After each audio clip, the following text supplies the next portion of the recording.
మీ ప్రతి సభ ఎక్కడ చూసినా సరే బ్రాహ్మణులపైన విమర్శించడం కానీ బ్రాహ్మణులపైనే ఉంటుంది. కాకపోతే అంబేద్కర్ గారు అంత పై స్థాయికి వెళ్ళడానికి ప్రధాన కారణం అక్కడ ఆయన ఉన్న ఫ్రెండ్స్ కానీ ఆయనకు సపోర్ట్ చేసిన వాళ్ళు బ్రాహ్మణులే. ఆయన పెళ్లి చేసుకున్న అమ్మాయి కూడా బ్రాహ్మణులే. కానీ మీరు ఆయన సిద్ధాంతం పట్టుకొని వీళ్ళని విమర్శించడం ఎంతవరకు? కొన్ని లైవ్ ఎగ్జాంపుల్స్ కానీ కొన్ని లైవ్లో జరుగుతున్న సంఘటనలు నేను ఎగ్జాంపుల్ చేసుకొని మాట్లాడతాను ఎప్పుడైనా సరే. బాబాసాహెబ్ అంబేద్కర్ గారు క్లియర్గా ఒక మాట చెప్తారు, Brahmins are not our enemies, Brahminism it's our enemy అంటాడు. బ్రాహ్మణులు మన శత్రువులు కాదు, కానీ బ్రాహ్మణిజమే మన శత్రువు అని అంటాడు. ఇక్కడ ఒక విషయాన్ని మనం చాలా స్పష్టంగా అర్థం చేసుకోగలిగితే, ఈ దేశంలో మరోసారి చెప్తున్నా, మీకు కావచ్చు, నాకు కావచ్చు, మన ముఖ్యమంత్రులైనటువంటి వ్యక్తులకు ఎవరికైనా వాళ్ళ తాతలకు చదువు రాదు. అక్కడ క్లియర్గా వాళ్ళు రాసుకున్న విషయం ఏంటంటే, అధ్యయనం అధ్యాపకం బ్రాహ్మణ నామ కల్పయాత్. అధ్యయనం అంటే చదువు నేర్చుకోవడం, అధ్యాపకం అంటే చదువు నేర్పడం కేవలం బ్రాహ్మణుల సొత్తే. అందుకే మనం చిన్న ఉన్నప్పుడు కూడా పంతులు గారు అని అంటుంటాం ఉపాధ్యాయులను. జస్ట్ ఒక్క 100 సంవత్సరాల క్రితానికి వెళ్ళి ఆలోచిద్దాం, మన తాతలకు ఎవరికి చదువు రాదు. ఏ స్కూల్లోనైనా పండితులు ఎవరు? బ్రాహ్మణులు మాత్రమే ఉండేవారు. అట్లాగే ఈ అన్టచబిలిటీని కూడా మీరు ఊర్లలో గమనిస్తే అత్యధికంగా బ్రాహ్మణులు మాత్రమే పాటించేవారు. ఈ రీసెంట్గా జరిగినటువంటి ఒక విషయం చెప్తా. మన ఉమ్మడి మహబూబ్ నగర్ జిల్లా టీఆర్ఎస్ గవర్నమెంట్ ఉన్నప్పుడు కొడంగల్ పరిసర ప్రాంతాలు దళితులు సహజంగా శివుని మాల వేసుకునేటువంటి ఆనవాయితీ 23 సంవత్సరాలుగా కొనసాగుతుంది. అక్కడ ఒకరోజు అక్కడ ఉన్నటువంటి శివాలయం యొక్క పూజారి గారికి అనారోగ్య కారణంగానో మిగతా ఏ కారణంగానో తను మార్నింగ్ హారతి ఇవ్వడానికి వెళ్ళలేదు. ఆయనకు బదులుగా ఆయన కొడుకుని పంపించిండు. ఆయన కొడుకు వచ్చి ఏం చేసిండు, మాలామాదిగ స్వాములని, ఆ మాలామాదిగ స్వాముల్లో 23 సంవత్సరాలుగా స్వామి మాల వేసుకున్న వ్యక్తి ఉన్నాడు, 20 సంవత్సరాల నుంచి. వీళ్ళని ఏం చేసిండు ఆయన, మీ మాలామాదిగ వాళ్ళు గుడి కింద ఉండి హారతి తీసుకోవాలా, మిగతా వాళ్ళు గుడి పైన ఉండి హారతి తీసుకోవాలని ఈయన హారతి ఇచ్చిండు. సహజంగా ఈయన లేదు. సో నేనేమంటున్నాను అంటే, ఎక్కడైతే ప్రాక్టీస్ ఉంటుందో అక్కడ నాకు గొంతు ఉంటుంది. నేనేమన్నా, కింద ఉన్న వాళ్ళు హిందువులే, మీద ఉన్న వాళ్ళు హిందువులే, హిందుత్వం శివుడి మీద ప్రేమ ఉన్నది కాబట్టి ఆ జాతికి చెందిన వ్యక్తులు 23 సంవత్సరాలుగా మాల వేసుకుంటుంటే వాళ్ళ లోపల భక్తి ఉందా లేదా? ఉన్నది. మరి ఈయన ఎట్లా డివైడ్ చేస్తాడు? దీని మీద ప్రభుత్వం మాట్లాడదు, వాళ్ళకు శిక్షలు పడాయి. ఆయన మీద 100% అట్రాసిటీ కేసు, క్యాస్ట్ ప్రాక్టీస్ చేసిన మీద అట్రాసిటీ కేసు కావాలా? అక్కడున్న గ్రామ ప్రజలు ఏమంటారు, ఏయో పాపం పంతులు చిప్ కొడుకు చిన్న పిల్లగాడు ఆయనకు తెలియదు. ఇప్పుడు నిజంగా ఆ క్యాస్ట్ ప్రాక్టీస్ ఎవరు చేయాలా? తండ్రి చేయాలా, కొడుకు చేయాలా? నిజానికైతే తండ్రి చేయాలా. ఈయన ఆధునిక కాలంలో ఉన్నటువంటి పంతులు గారు మరి ఈయన ఎందుకు చేస్తున్నాడు అంటే, కులం పోతున్నట్ట, మళ్ళీ తిరిగి పునర్నిర్మాణం అవుతున్నట్ట? నిర్మాణమే అవుతున్నట్టు. ఇక్కడ పర్టిక్యులర్గా బ్రాహ్మణులు అని చెప్పి ఎందుకు అంటారంటే, ఆ క్యాస్ట్ ప్రాక్టీస్లో వాళ్ళు చాలా ముందున్నారు, దాంట్లో నుంచి కూడా బయటపడ్డ వాళ్ళు ఉన్నారు, లేరని చెప్పి నేను అనట్లేదు.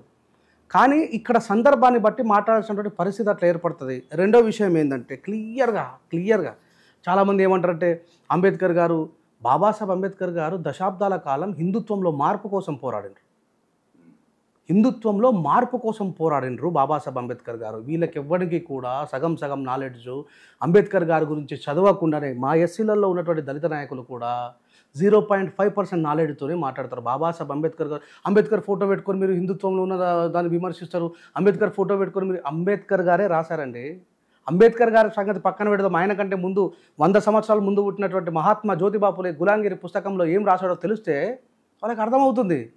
నేను అందుకే చెప్తాను, ప్లీజ్ ఎడ్యుకేట్ యువర్ సెల్ఫ్ అని. ఎందుకంట వీళ్ళు చదవకుండానే మాట్లాడారు. ఇప్పుడు అంబేద్కర్ గారిని మీరు విమర్శించండి, నేను కాదంట్లా, కానీ చదివి విమర్శించండి.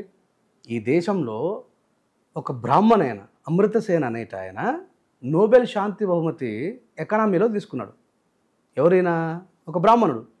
ప్రపంచ మీడియా ముందు కూర్చున్నప్పుడు ఆయనని మీడియా మైకులు పెట్టి అడిగింది, ఎకనామీలో మీ గురువు ఎవరు అని, ఆర్థిక శాస్త్రంలో మీకు ప్రోద్బలం ప్రోత్సాహం మీ గురువు ఎవరు అంటే, బాబాసాహెబ్ అంబేద్కరే నా గురువు అని చెప్పి మాట్లాడిండు. మన రీసెంట్గా జరిగింది, మీరు గూగుల్లో సెర్చ్ చేసుకుని ఇప్పుడు చూసిన అమృత్సర్ ఎవరు నా గురువు అని, బాబాసాహెబ్ అంబేద్కర్ గారు అన్నారు. అంటే ఈ దేశం నుంచి విదేశాలకు వెళ్ళి ఎకనామిస్ట్గా రూపాంతరం చెంది వచ్చినటువంటి వ్యక్తి అండి ఆయన. వీళ్ళు ఎంతసేపు అంబేద్కర్ ఒక చిన్న కులం చట్టంలో చూసి రాజ్యాంగం రిజర్వేషన్ గురించే మాట్లాడతారు. ఇప్పుడు అమృతసేన్కి మేము చెప్పినామా, మా సంఘాలన్నీ కలిసి, అయ్యా మీరు అంబేద్కర్ గారి పేరు చెప్పండి అన్నమా? ఆయన బ్రాహ్మణుడే కదా. బాబాసాహెబ్ అంబేద్కర్ జ్ఞానంలో బ్రాహ్మణుడు. ఆయన ఇప్పటికీ కూడా కులంలో మాలమాదిగానే చూస్తున్నారు. కానీ ఆ బ్రాహ్మణైన గుర్తించారు కదా దాన్ని. మరి ఆయన విమర్శించలేడే.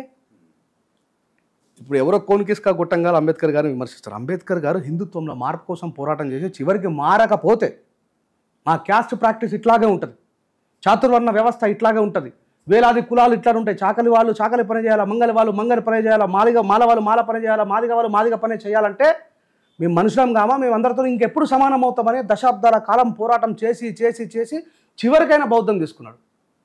అంబేద్కర్ గారు నిజంగానే ఈ దేశంలో మత విద్వేషాలు రెచ్చగొట్టాలనుకునేటువంటి వ్యక్తి అయితే ఆయన ఇస్లాం తీసుకునేవాడేమో, ఆయన క్రైస్తవ్యం తీసుకునేవాడేమో.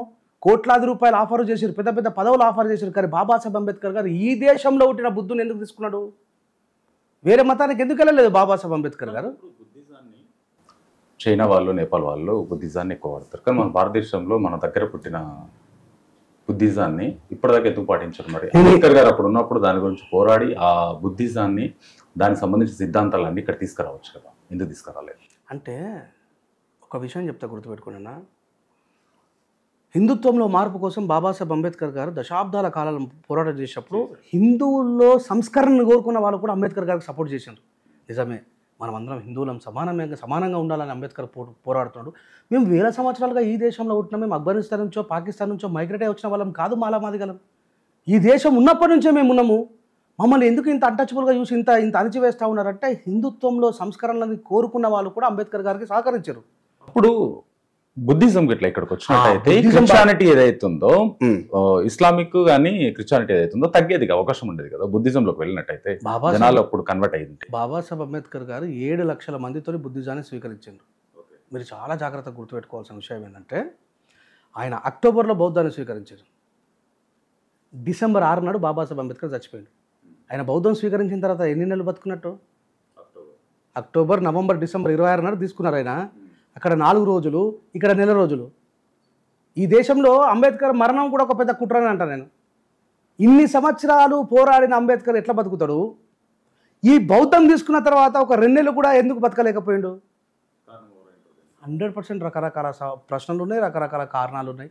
మీరన్నా ఇప్పుడు బ్రాహ్మణని పెళ్లి చేసుకోండి, బాబాసాహెబ్ అంబేద్కర్ ఇష్టంతో పెళ్లి చేసుకోవాలి. మీ ద్వారైనా సరే ఇలా సమాజానికి తెలవాలి. బాబాసాహెబ్ అంబేద్కర్ గారు డయాబెటిక్ పేషెంట్. రాజ్యాంగం రాయాల్సినటువంటి అవసరం వచ్చింది అంబేద్కర్ గారికి. వయసు సహకరిస్తలేదు. అప్పటికే 12-13 సంవత్సరాల నుంచి బాధపడుతుండు. ఆయనకు రోజు 3 సార్లు 4 సార్లు ఇన్సులిన్ తీసుకోవాల్సిన అవసరం ఏర్పడ్డది. ఇన్సులిన్ తీసుకోవాలంటే ఏం చేయాలా? రక్తంని చెక్ చేయాలా. ఇప్పుడంత టెక్నాలజీ లేదు కదా. రక్తం తీయాలా, తీసి చెక్ చేయాలా, దీంట్లో ఎంత ఇన్సులిన్ ఇప్పుడు మేము పంపించాలనే దాన్ని ఒక పద్ధతి ద్వారా చేయాలి. అట్లా రోజుకు 4 సార్లు అంబేద్కర్ గారు హాస్పిటల్కి రావాల్సిన పరిస్థితి ఉండే. మరి ఆయనకేమో రాజ్యాంగాన్ని రాయాలనేటువంటి ఒక మహత్కార్యం చేయాలి. ఇప్పుడు దాంట్లో నుంచి 4 సార్లు ఇక్కడికే వస్తే అది సాధ్యమవుతుందా? బాబాసాహెబ్ అంబేద్కర్ ఏమన్నా అంటే నేను ఎన్ని రోజులు బతికినా సరే ఈ 4 సార్లు మీ దగ్గరికి అచ్చుడు పోవడం అతను కాదు, నేను నా పని మీద నిమగ్నమై ఉంటా అంటే అక్కడ ఉన్నటువంటి డాక్టర్ గారు లేదు సార్, మీరు కంపల్సరీ 4 సార్లు ఇన్సులిన్ తీసుకోకపోతే పరిస్థితి విషమిస్తుంది. ఏ క్షణం ఏం జరుగుతుందో తెలియదు.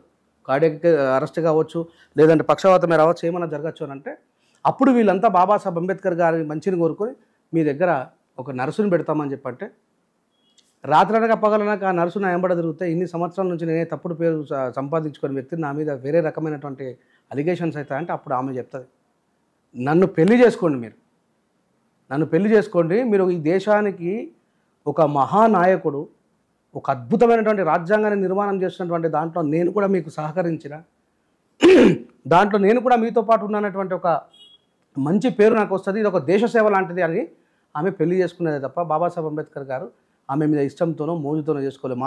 మా దాంట్లో కూడా చాలామంది బాబాసాహెబ్ అంబేద్కర్ బాపన మీద పెళ్లి చేసుకున్నాడు, మనం కూడా బాపనలో పెళ్లి చేసుకోవాలి. బాబాసాహెబ్ అంబేద్కర్ గారు ఒక సందేశం ఇవ్వలేదు. తన బ్రతకాల్సిన అవసరం ఈ దేశ ప్రజల కోసం ఉంది కాబట్టి ఆమె సేవా దృక్పథంతో పోయింది. తర్వాత ఏం జరిగిందో తెలియదు. బాబాసాహెబ్ అంబేద్కర్ గారు మాత్రం చాలా త్వరగానే చనిపోయాడు. మీరు అన్నారు, చాలాసార్లు విన్నాం, బాబాసాహెబ్ అంబేద్కర్ గారే రాజ్యాంగం రాశారు. ఎంతవరకు వాస్తవం ఇది? నేను అనడం ఏందన్నా, ఈ దేశానికి స్వాతంత్రం వచ్చి 70 సంవత్సరాలు గడుస్తుంది. నేనేమంటానంటే అంబేద్కర్ గారే ఈ దేశానికి రాజ్యాంగం రాశారా అనే విషయాన్ని 70 సంవత్సరాల చరిత్రలో ఎవరైనా మీరు విన్నారా? ఆయన రాయలేదనగా నేనేమన్నా ఇదంతా ఈ దేశంలో ఈ దేశం యొక్క మూలాల గురించి తెలిసిన ఏకైక వ్యక్తి డాక్టర్ బిఆర్ అంబేద్కర్ గారే. సర్ హైవర్ జెన్నింగ్స్ చెప్తాడు ఈ మాట. లార్డ్ మౌంటెన్ బాటెన్కి, సర్ హైవర్ జెనింగ్స్ అనేటువంటి ఒక నిష్ణార్థుడు అప్పటికే పలు దేశాలకు రాజ్యాంగం రాసిన వ్యక్తి దగ్గరికి ఈ దేశంలో ఉన్న పెద్దలందరూ కలిసి, అయ్యా మీరు వేరే దేశాలకు రాజ్యాంగం రాశారు, మా దేశానికి కూడా మీరు రాజ్యాంగం రాయాలంటే, ఒరేయ్ ఈ ప్రపంచంలో వర్గపోరు ఉంది తప్ప ఈ ప్రపంచంలో ఏ మూలలో కూడా లేనటువంటి కులపోరు కేవలం ఒక భారతదేశంలో ఉంది. ఆ కులాల యొక్క మూలాలు రూట్స్ తెలిసిన ఏకైక వ్యక్తి ఈ ప్రపంచంలో ఒక అంబేద్కరే.